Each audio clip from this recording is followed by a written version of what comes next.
know they're watching me right now, and they're mad at me. Who's they? Terrence Howard is sharing powerful knowledge that the world's elite would prefer to keep hidden, revealing secrets about the fundamental nature of the universe and life that challenge conventional understanding and control. There's a particular song, a scale, in the genomes for each and every one of us. Now, when that song is played, when your particular prime resonant frequency is played, guess what happens? Your DNA celebrates and tightens. Everything else gets pushed out. This is the truth that every human being needs to know in order to be able to take care of their family and teach them properly. The knowledge he's sharing puts him at risk because some people do not want it to be released. Despite these risks, he has decided to make it public. This helps us move towards being a level 1 civilization. This means using the Earth's resources in a way that is good for both the planet and the people living on it. He also talks about reaching higher levels of civilization, levels 2, 3, and 4. At these levels, people could travel and see different parts of the universe. To reach these levels, we need the tools Terrence provides and ways of thinking that help us predict and manage the natural world around us. This knowledge acts like a map, helping us understand the secret of the universe and improve how we live and interact with everything around us. You're able to produce your own energy. You're able to sustain and coexist with our environment. You're able to, like I said, become a level 1 civilization and utilize all of the resources of the earth and benefit the earth and the creatures of the earth at the same time. So cosmically, karmically, that's a wonderful place. But you get to level 2, level 3, level 4, and being able to now visit and travel and experience other parts of the universe as a result of utilizing these truths and these tools to guide you in understanding universal fundamentals and functions. That's all these are. These are new tools, to being able to predict and describe how things are going to react and what pressure condition you'll be in and how you might need to mitigate that pressure condition that might be inconsistent with you maintaining your homeostasis. Terrence Howard is explaining a new way to potentially prevent diseases by adjusting our DNA, which is made up of elements like hydrogen, carbon, nitrogen, phosphorus, and oxygen. These elements form a structure known as the double helix, which looks a bit like a twisted ladder. Normally, our bodies are thought to communicate internally through electrical signals, but Terrence suggests it's actually through vibrations or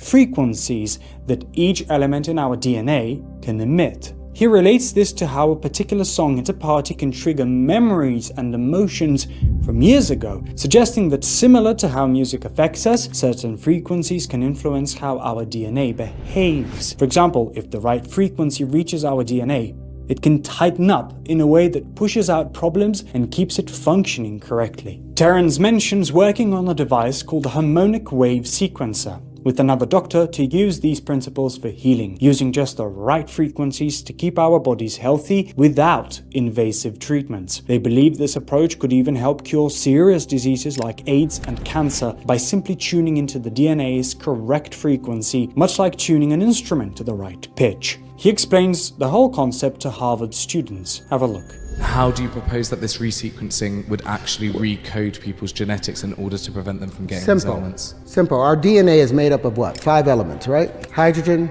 carbon, nitrogen, phosphorus, and oxygen. Do you know how they're arranged? The phosphorus sits right here in the middle, and you've got 4 oxygen atoms surrounding it.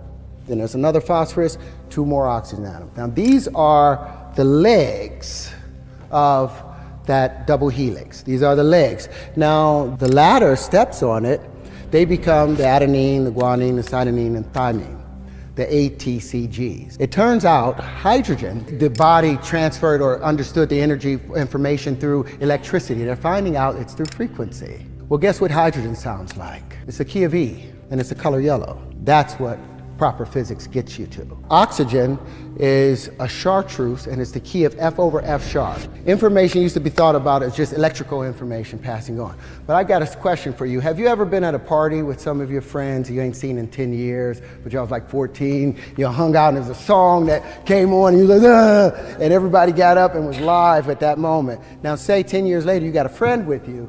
He's a good guy, but he wasn't there when me and my boys formed this. So when that song comes on, our DNA tightens. There's a particular song, a scale, in the genomes for each and every one of us. Now, when that song is played, when your particular prime resonant frequency is played, guess what happens? Your DNA celebrates and tightens. Everything else gets pushed out. Harmonic wave resequencing.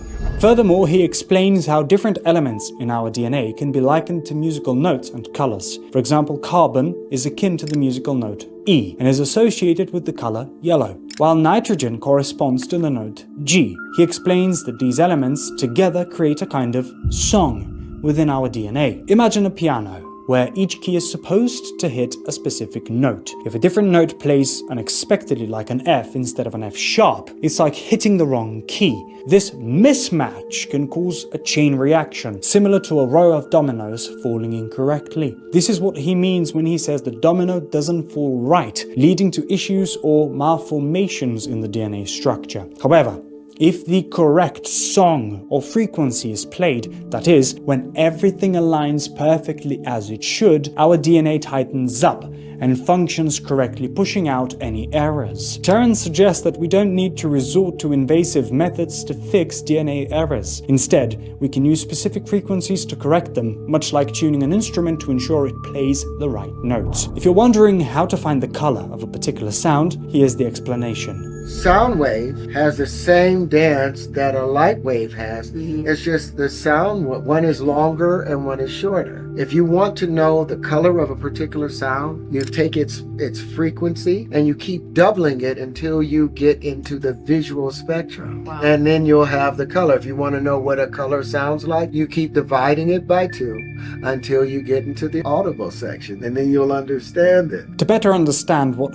Terrence Howard is explaining, we need to explore the concepts of the visual and audible spectrums, as well as how sound and light waves relate to each other in terms of frequency. The visual spectrum is part of the electromagnetic spectrum and is visible to the human eye. It ranges from violet, with shorter wavelengths, to red, with longer wavelengths. Each color in the visual spectrum corresponds to a specific wavelength of light. For example, violet light has a wavelength of about 400 nanometers, and red light has a wavelength of about 700 nanometers. The audible spectrum refers to the range of sound frequencies that the human ear can hear, typically from about 20 Hz, very low-pitched sounds, to 20,000 Hz, very high-pitched sounds. Each frequency within this range corresponds to a different pitch of sound. If you have a sound and you want to find out what color it corresponds to, you increase the frequency of the sound by doubling it repeatedly until it reaches a frequency within the range of the visual spectrum. This process doesn't literally turn sound into light, but uses the concept of frequency doubling to theoretically align a sound's frequency with the frequency of light or color. If you start with a sound frequency of 440 Hz, a standard A note, and keep doubling it 440 Hz to 880 Hz to 1760 Hz and so forth, you'll eventually reach a frequency that aligns with light in the visual spectrum. Conversely, starting with a color, you halve its frequency repeatedly until it matches a sound in the audible spectrum. This theoretical method allows you to link a specific sound pitch with a color. Hydrogen, the simplest and most abundant element in the universe, serves as a fundamental building block or template for all matter. Its simplicity lies in having just one proton and one electron, yet it accounts for about 99% of the universe's visible matter. By thoroughly understanding hydrogen's properties and behaviors, we gain insight into the very foundation of existence. This includes the processes of life and death, which are deeply intertwined with the transformations of matter and energy. Terrence speaks about decoding hydrogen. He refers to uncovering its fundamental characteristics, such as how it behaves under different conditions, how it interacts with other elements, and how it participates in chemical reactions. These insights could potentially reveal the underlying principles of the universe. You got to remember, this is the geometry of hydrogen itself. 99% of the universe is made up of hydrogen. So if we have the template for hydrogen. We have the template for reality and all the things that come with it, and that means life and death. So we can extend this existence. We can heal the diseases. We can heal, we can live till time indefinite.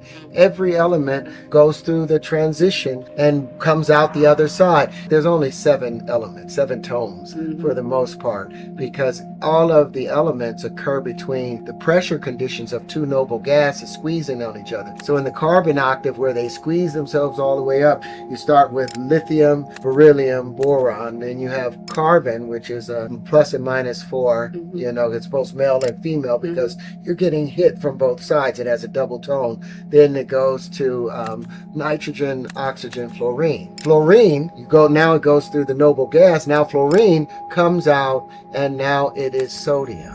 This cycle of transformation can be metaphorically linked to the act of breathing. Inhaling represents a masculine, charging action that brings energy into a system, while exhaling represents a feminine, discharging action that releases energy and expands the system. This balance of inhaling and exhaling mirrors the cyclical nature of life, where masculine and feminine energies are in constant flux, maintaining equilibrium. When you breathing in is a masculine thing, a charging of a system, you know, as Walter Russell said. Breathing out is a feminine expanding of a system, a discharging of the system. You never breathe in twice without breathing out once. We know this isn't our first lifetime here. We've all felt that we've been here forever.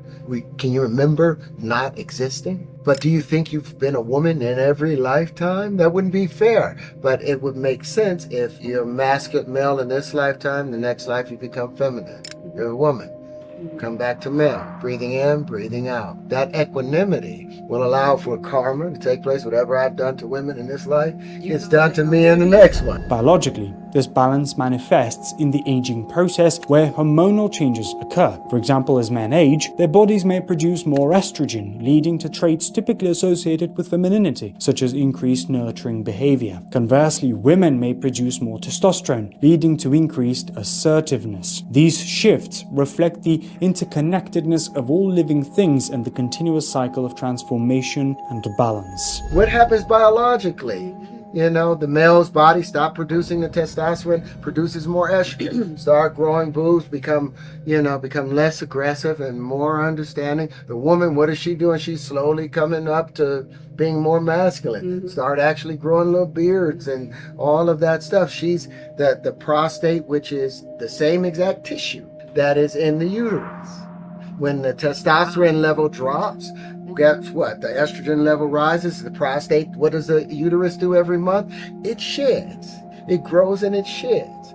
So what happens to the prostate? It starts trying to swell because it's being influenced by the estrogen. The testes go back up and become ovaries. The ovaries drop down and become testes. It's just a cycle of going, breathing in, breathing out.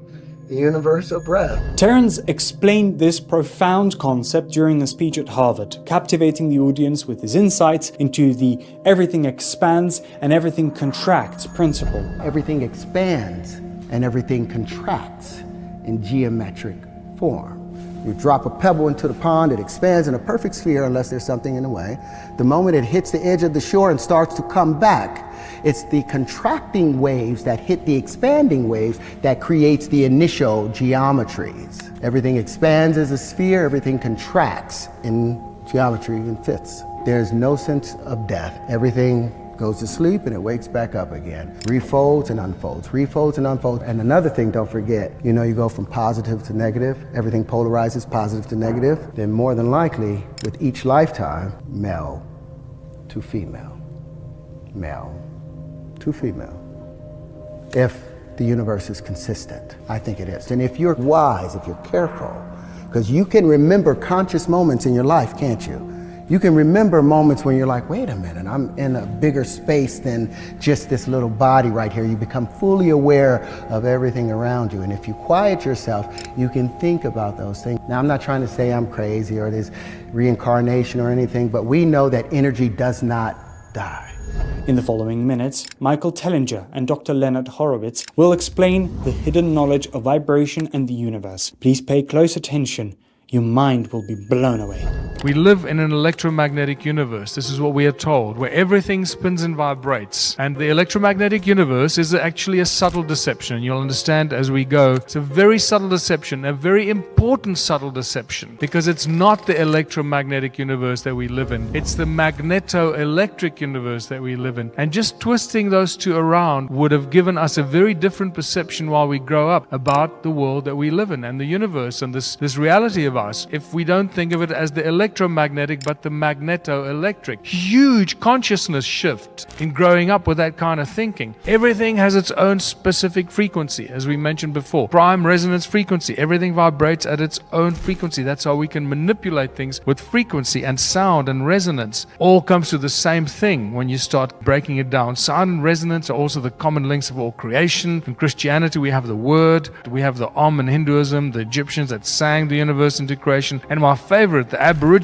that believe the world was sung into creation with 3 sacred songs, or brought into creation with 3 sacred songs, which is the equivalent to the Holy Trinity. And we start seeing the whole important structure of music and resonance and chord structures, harmonic resonance in music. We get the 6 days of creation very obviously become visible in sacred geometry. And the 6 aspects of Om show us cymatic patterns, and the 6 aspects of the all-seeing eye of Horus show us 6 very obvious resonating ratios that tell us that all these ancient cultures understood sound, resonance, and frequency, and it's encoded in all the things that they did. Sound is the source of all creation, and it's all about coherence and harmonic resonance. Even in our bodies, if the cells of our body are not in coherent harmonic resonance, our cells are in dis-ease, in disease, and that's how we get sick. And if we're not resonating with the earth frequencies, the natural earth frequencies of Gaia, we are in dis-ease with the Mother Earth that we live on and walk on, and that's why we get sick. Hans Jenny's beautiful documentary called Cymatics in the 60s will show you exactly how sound is pretty much behind everything in creation. We've already looked at sound manifesting in physical form. This is the quickest and easiest way for us to comprehend, once again, how this untouchable, invisible thing called sound can manifest in physical form. That little thing on the metal plate, with the sand on the metal plate on that video. That's just probably the quickest way for us to say, okay, sound can manifest physical shapes. And sound also inspired religious symbols, because the guys that created the religious symbols know all this stuff. These guys knew all this stuff, and they know they're all connected to the ancient bloodlines. And some of these beautiful images of the cymatic patterns, when you drill into it, you get that perfect cross in a circle of the source of the sound. And that's it. The source of the sound is this beautiful cross in a circle, and this is why most of the religious movements have the cross in a circle as their symbol, recognizing that the source of everything in creation is sound, the sound of the Creator. Sound and resonance that does everything you can imagine. Creates light, levitates, boils water, creates DNA. Sound heals and destroys pathogens, moves beyond the speed of light. And we have hypersound and laser and Sazer technology, not laser, sound lasers, Sazer. Sound makes things invisible, energizes the water we drink, so the water actually heals us, and it also energizes the air that we breathe so that we can actually survive from the air that we breathe. Otherwise, we would not survive from the air that we breathe if it wasn't for sound. And very importantly, sound is the precursor to electromagnetism, not the other way around. Sound causes electromagnetism. This is a big one for us to come to terms with. Ancient civilizations understood all this, and they used sound and frequency as a source of energy in every possible way. They used sound and frequency to control humanity, and it seems that they were focusing for some reason on our pineal gland. They had to destroy our pineal gland, and the more you study this, the more you realize why that was critical, because it seems that our pineal gland was that third eye so many of us are aware of, or we keep calling it our third eye, that connected us to everything in creation and allowed us to pick up the frequencies and the invisible, untouchable, unfathomable stuff through the third eye and actually be able to communicate telepathically with everything and everyone and interact not only with other beings, with other entities and beings and animals and trees and rocks because of our third eye. That thing there is the magic part of our body and our anatomy that's been completely destroyed. It seems from all these images that they took a lot of time and effort to destroy our pineal gland, and they continue to do so today, as you are aware of. And they used cone-shaped tools to do this. This is a key thing here. Clearly see the cone-shaped tools, and this is a repetitive theme all the time, and the pineal gland, and also, by the look of it, the DNA. That is obviously the code that creates the pineal gland in our anatomy eventually. And sound and frequency. Notice the magnetic wrist watch here. And I'm giving the game away here because I'm telling you what that is. There is a cone. This guy's holding a cone in his hand. Very important cone-shaped tool that he's doing some function with. And there's another cone here on his arm. At first you think, oh, it's just an interpretation of the guy's muscle. No, it's a cone. It's a perfect cone that feeds into this magnetic wrist watch. And you'll know why that's a magnetic wristwatch very soon. And the same kind of control through using frequency and sound and magnetism and electromagnetism that was used in ancient times, the all-seeing eye of Horus, it's still being used by the broadcast companies today. It's encoded in their logos. It's everywhere around us, but we're just too blind to see it. Sound as a tool and technology, very important. Sound creates light. Even this, you attach a LED light to a speaker and you put a speaker in a noisy place, you light the little LED up. That's spectacular. So it works both ways, light and sound. Every sound frequency has a light frequency, and every light frequency has a sound frequency attached to it. Corey Good, in a recent interview, said that he was in some giant underground cavern somewhere, and there was this invisible source of light. And when he asked, where does the light come from? He was told the light was being created by the sound. In Egypt, the ankh was used for healing. That was just a resonating device, sound frequency resonating for healing. The Native American medicine wheel is clearly just a cross in a circle as a source of all things, so from sound to heal people. Royal Rife, the man who cured all disease in 1931, he did that with sound and resonance and frequency. Spectacular achievement in curing cancer in the wards. This is his handwritten book that I had the privilege of seeing. It's in a private library in Sedona, Arizona. There's about 700 pages in there, I think, and they are page after page with his own handwritten frequencies for all the different diseases. One of my biggest, most exciting obsessions at the moment, and if there are people in this room that can do this, please go away and do this. You know that honey lasts forever. It doesn't go off. It's not affected by viruses, bacteria, pathogens. It's one of those miraculous things. Apparently, the reason that honey does that is because of the frequencies of the bees' wings when they're building their honeycombs and when they're creating and bringing in the honey. So it's a frequency of the bee's wings that creates the hexagonal structure of honeycombs. It's also interesting is that the hexagonal structure is a structure of oxygenated and structured water that cures disease. This is really important. If any one of you can go and record the frequency of bees in a beehive, the buzzing of the bee's wings, and you take that frequency to a biochemistry lab and you expose a petri dish of viruses, bacteria and fungus to the frequency of the bee's wings, I suspect that that frequency will kill the bacteria. George Lakhovsky's multiple wave oscillator is a spectacular device with which he cured his father, listen carefully, he cured his father of quadriplegia. You don't cure people of quadriplegia. His father was admitted with quadriplegia into the hospital. 6 weeks later, he walked out on crutches. The way he treated him is every day he walked in there with a little small handheld portable multiple wave oscillator from George Lakhovsky and treated him for about 45 minutes up and down his spine, after which he exposed him color light therapy for another hour. He did this for 4 weeks, 6 weeks. His father walked out on crutches. I saw the hospital report. It says, Mr. So-and-so exhibited a remarkable recovery. Spectacular. They just won't go there. They will not be, engaged in any explanation. In 2011, Anthony Holland, this is now, in a TED Talk, show us which frequencies kill cancer cells. Very briefly, okay, he tells us between 100,000 hertz and 300,000 hertz kills cancer cells. And he shows us in a TED Talk. We now know that cancer is vulnerable between the frequencies of 100,000 hertz and 300,000 hertz. So now we attack leukemia cells.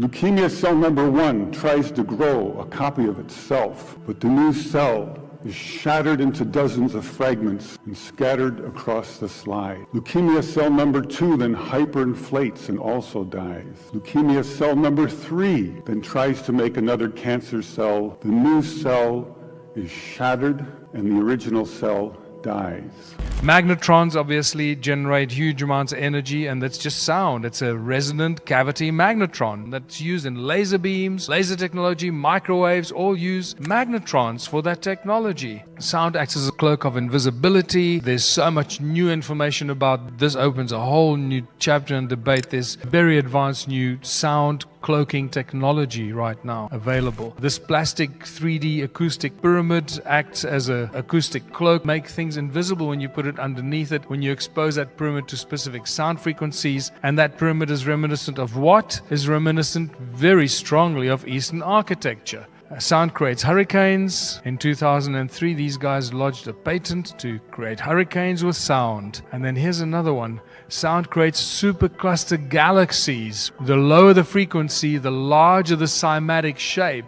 Now you've got a frequency that's 57 octaves lower than middle C, rumbling away from a supermassive black hole in the Perseus cluster in the key of B flat, creating a supercluster galaxy. And it's amazing. This is apparently an image of it. I like the one on the left because when you watch Hans Jenny's cymatics documentary, that looks identical to the images of lycopodium powder on a metal plate. This is insane. So you start to get the idea of as above, so below. There's no end. This is what really disturbs me. The fact that we could put out fire with sound, and yet this has not been employed or used anyway. Why? Because it's not good for business. Remember, the moment we stop the growth and the need for money, the entire global financial system collapses. This is just spectacular. These kids developed this little resonator that puts out a fire. 5 seconds. Count it from the moment they put it down to the frying pan to when the fire is out. 5 seconds. Imagine the fire trucks arriving at a burning building. The ladders go up, and instead of fire hoses, a bunch of speakers get switched on and put out this frequency. That fire in the building will be out in literally a few seconds or a minute. The entire fire, everywhere, because it'll resonate right through the building. That's not going to happen, because that's going to save a lot of money.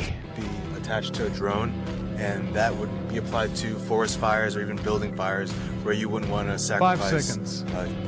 Sound energizes the air we breathe, and this is how we actually oxygenate our bodies and our lungs, and or through our lungs, the blood in our veins and our arteries rather. Air that you breathe makes a bloody noise, and it goes into your lungs, and it goes into the smaller and smaller orifices as it moves into your lungs. So it speeds up and speeds up and speeds up, and it goes higher and higher and creates these frequencies. And it's the energy and the sound of the air that you breathe that actually energizes the oxygen in the air. So that oxygen is buzzing as it's moving faster and faster. By the time it reaches your alveoli and it goes from the lungs into the arteries, that oxygen in the air is buzzing and energized from the sound. And that's when it goes into your blood, and it's used in the blood. And when it's stripped of the vibrating energy, you breathe it out again. And it just repeats that cycle. And that's how we energize the oxygen that we breathe. They don't teach you this at medical school. In 2011, Luc Montagnier spontaneously generated DNA by exposing a tube of water to certain sound frequencies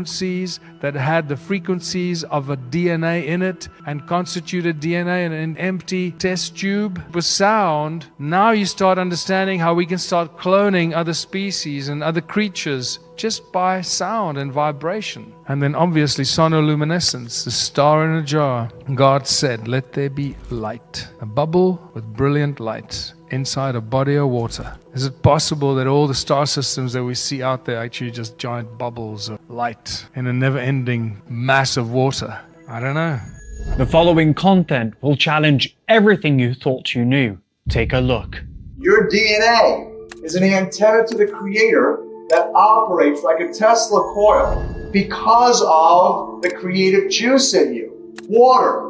The vibration of water around the double helix of the completed human DNA creates a vibrational antenna. And now when you hit that with light energy, it vibrates at a very specific frequency. When we placed these 3 E's on people's acupressure points and then took those energy readings using that instrumentation, between 80 and 85% of the time, we always saw one organ system, one energy meridian, consistently enhanced, the pineal gland, the spiritual processing station. Sounds interesting, doesn't it?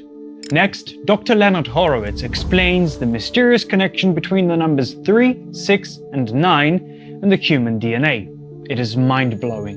The entire universe is spinning. just like your DNA, your genetics. And it's spinning as the mathematics is dictating. The numbers themselves are a tip-off. Let me give you the fundamental, the rudimentary origin of the numbers. Here it is. The most important numbers, 3, 6s, and 9s. Again, Tesla said, Tesla, who created a Tesla coil. Tesla coils, energy amplifiers. Your DNA is an energy amplifier, a coil, operating by the 3, 6s, and 9s primarily. For those of you who don't know what I'm talking about, you've probably looked at engines or motors, magnets that have been wound with copper wire. When you do that, when you wind the copper, coil the copper around the magnet, it enhances the energy dramatically. That's what your DNA is.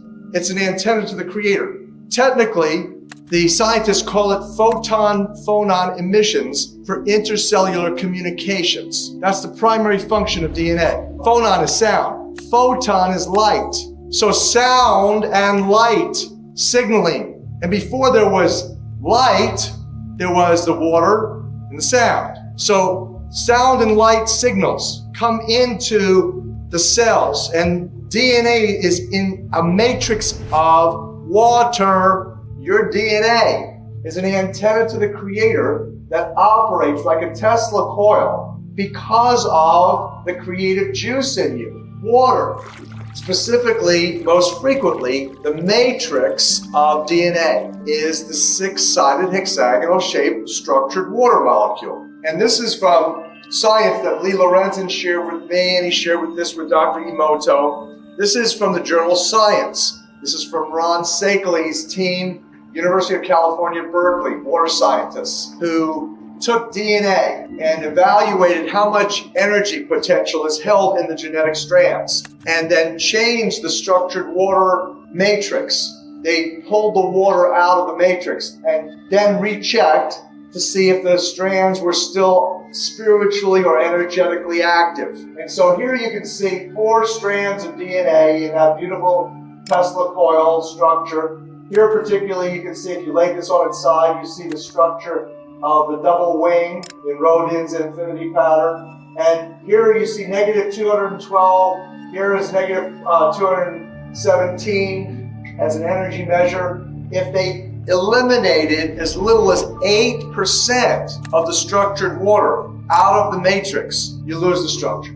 It unfolds, and look at what happens to the energy signaling. Negative 12.3 goes down dramatically. Praying over water to have a dramatic effect. Dr. Emoto's greatest contribution, that you can take muddied water like this. This is actually 20,000 magnification of water that is consistent with all of the municipal water systems, all the fluoridated and chlorinated water systems that the public health officials allegedly give us to protect us. In fact, they're simply poisoning us. At the highest levels, it is absolutely certain that there's no need for this. You think about this. We now know that the most expensive, and they're the most expensive and most effective of all of the water purification systems in the industry, is ultraviolet light. The light, the frequency resonance, kills the pathogens. How expensive would it be for us to really install all that type of technology for mass municipal water systems? It really wouldn't be that significantly expensive. There would be certainly ways to reduce the cost, to make it cost-effective, cost-beneficial. But instead, what are we doing? We're poisoning the system, poisoning God, poisoning the triune God, poisoning the water, poisoning the bloodstreams of humanity. That's sick. That's not public health. That's genocide. And so the concept that you could take the worst impure water and with faith and trust and loving, heartfelt intent, dramatically change it, purify it. Truth that shall set us free from environmental toxicity.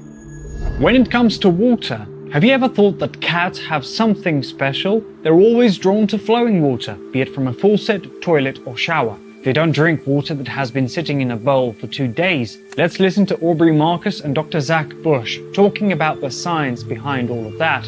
This is very, very interesting.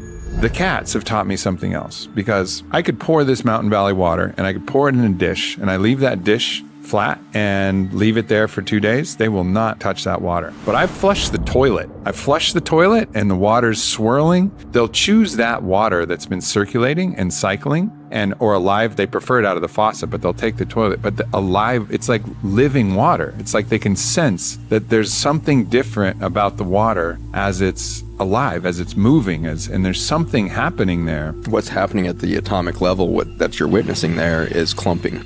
And so when you have stagnant water or water that goes through non-natural flow states, if you put a 90-degree bend in a plumbing line, which there's thousands in every single household, all those 90-degree turns break it out of normal flow state, and you get clumping of the water molecules. And so coming out of the tap or sitting in a glass of water that you just poured, typically you've got clumps of 75 to 100 water molecules that are clumped together, and they're in an electrical relationship to each other, a biochemical and kind of colloidal structure. When you put it into a natural vortex around a pebble in a stream or swirling in that toilet bowl, as you described, that vortex energy that's there, it breaks that organization of those large clumps, and you can get down to levels of 5, 12 molecules of water, which is now far more biologically active, can be absorbed through cell membranes much better, all of that. So we have certainly learned to kill water through every mechanism that we do in municipal water systems and hydraulics around all of our water systems. But interestingly, as soon as water passes into a cell, which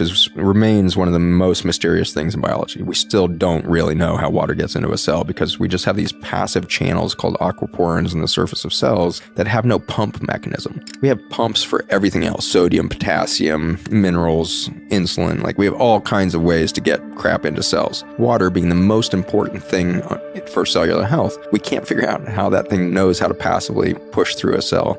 There's no way to suck it in, but it seems to be related to the electrical potential across the cell membrane. So like a battery, the more you insulate between the positive and negative charge, the higher the potential energy there. And so it's by creating this extraordinary charge potential across a very small distance of a cell membrane with perfect resistance through that phospholipid double membrane, you create an enormous electrical charge potential. And it's thought that it's the electrical charge potential that's being produced by the mitochondria as it translates light energy from your food back into light energy, electrons, is creating the electrical opportunity for water to enter the cell. And when it enters, it immediately crystallizes. When you've cut yourself, you've never leaked water out of yourself, which is so weird because you're 70% water. Well, what do you mean?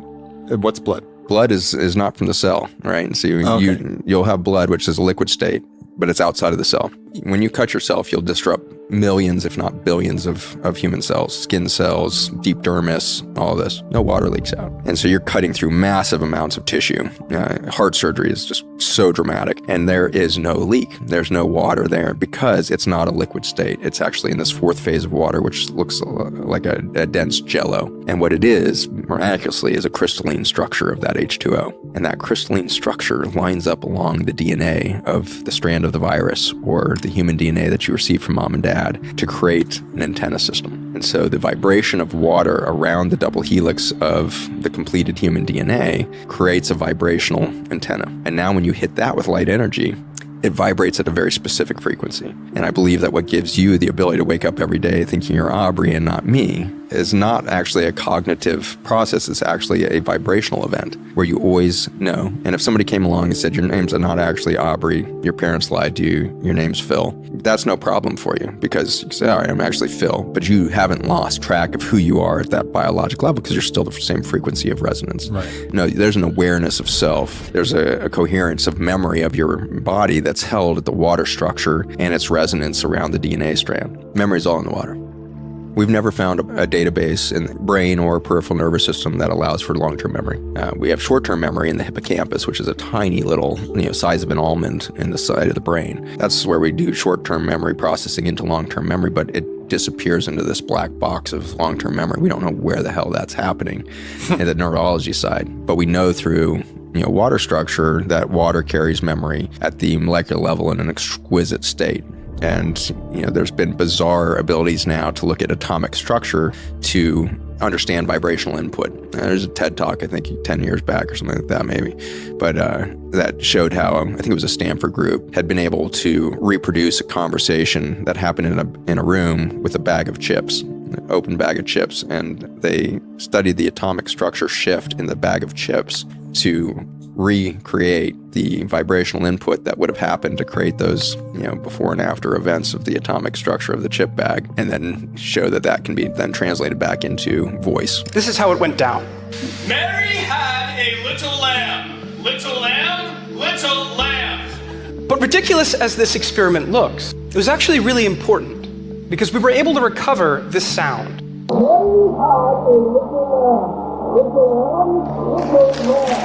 That's mind-blowing even to fathom. I don't even think I even understand it. Nobody really does. The point being, vibration affects structure, and the memory of water is in this interface between the crystalline structure of the gel state of water in our cells and that electrical vibration from sunlight, from food, translation into energy, all of these things. At the beginning of this video, you heard Dr. Leonard Horowitz mention the 3E patches that activate the pineal gland when applied to acupressure points. Let's hear the full explanation. I came up with these little energy patches, stickers and Klingons, called the 3E, or the water energizers. And what it was is simply the perfect circle of sound. The initial patch, you know how Dr. Emoto recommends putting love and thanks on water, and it changes the resonance, the words and letters and the intent, mostly the loving intent, because you're so powerful. Because the energy is in your heart. The intelligence is in your heart. Your heart's in communion with Creator. So that the energy of the positive, loving intent, like you heard Dr. Pearson say,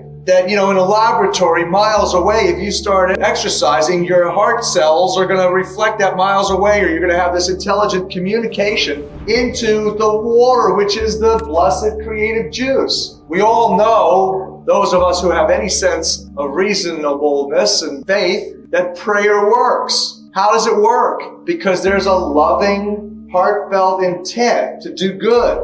And that loving, heartfelt intent is connected directly to the musical mathematical matrix in the source. And so the concept of taking the sacred geometry and mathematics of the musical divinity, putting it into the image of a perfect circle of sound, putting 528 highlighted at the center, putting love and thanks. Now you can see how I came up with this. You don't need a rocket scientist degree to realize it.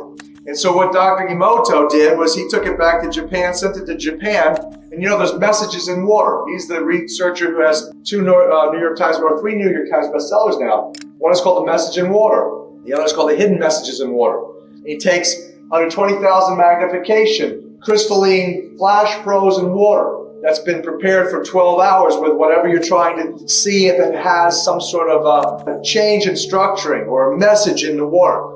This was one of the beautiful crystals that he sent me back that gets created by the 3E, which when we tested it on the electrodermal machinery, you know, there's little electrodes you can put on your skin and it runs into machines, which diagnoses how much energy is coming out of certain acupuncture meridians. And then the most sophisticated ones can actually do a very amazing analysis of everything. I mean, the most advanced units today can do 9,000 tests in 2 minutes. Tell you everything that you've forgotten about your birth, about everything. And then because it's frequency, it's all energy, they can flip. Again, like cures like. So if you've got a wave, let's say, that's going in this direction causing disease or too much amplitude or too much energy here, you hit it with the opposite, equal and opposite to cancel it out. Real simple.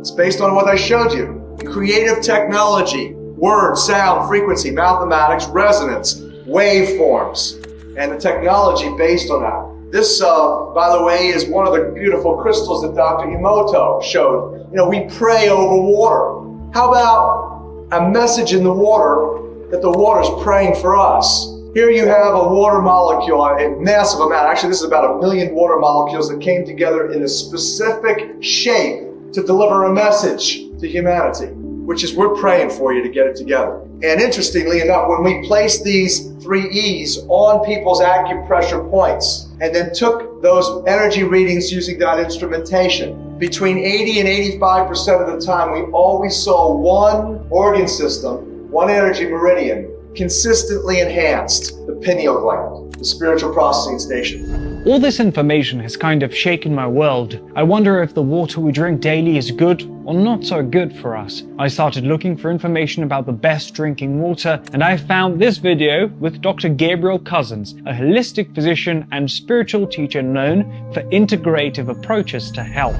What's the best quality water? And you heard me use the term biologically active water. So what is that? Water's a problem today because it's so radioactively contaminated. I'll just say fluoride is carcinogenic. In fluoride areas in the US, people live less long, have more hip fractures, and incidentally, they do not have any less cavities. That's a whole mythology got created. Fluoride also calcifies your pineal gland, which is actually pretty important. It creates emotional imbalance and makes at least women infertile. Accelerates the aging process significantly into metabolic poison. 1 milligram or more is associated with cancer. Not a good thing. So, okay, but you have all these contaminants in the water. What to do? What to do? Aside from really fresh spring water, which most people don't have access to, the best thing is either water distillation or reverse osmosis. But now, with the amount of radiation, I'm more strongly recommending water distillation because the radioactive nucleotides, when you distill the water, evaporate out. With reverse osmosis, they don't evaporate out, they're still going to stay in the water. With water distilling, you get out the most of everything. From my opinion, distilled water is actually an aggressive water and a dead water. So in a gallon, or basically 4 liters, I will put a pinch of highly active salt. That will give you 50 parts per million, which is a really nice mineral content. That's just step 1. The next thing is, been disorganized as a water, you have to structure it to hold energy. Water holds energy. What's available here is a thing called crystal energy, which is microcrystal clusters that structure the water. There's more sophisticated machines coming out that structure it more potently, called the GIA machine, GIA, which you can get in the United States. We sell at the tree. So the crystal energy is good, and you put 25 drops per gallon in. Now we've structured it. We have minerals to hold the structure, and now you want to energize it. So you take a wooden spoon and stir it to make a vortex, and it pulls energy into the water. Go in both directions. So now we've energized it, we've structured it, we've mineralized it, and all that's left is one more thing for you to personally bless it, because water holds your blessing. That research is there. You bless your water, and now you have really good water. And it's not expensive. A lot of the water in the bottles is very hyped, and it comes in plastic bottles, which is not good for you. You want to store your water in the glass bottles. What we do is we put a tachyon disc underneath to keep the water energized. Now you have the highest quality water at a very, very inexpensive price. And you're in control. You actually know what's in the water. That's it for today. Hope you liked this video. Thanks for watching.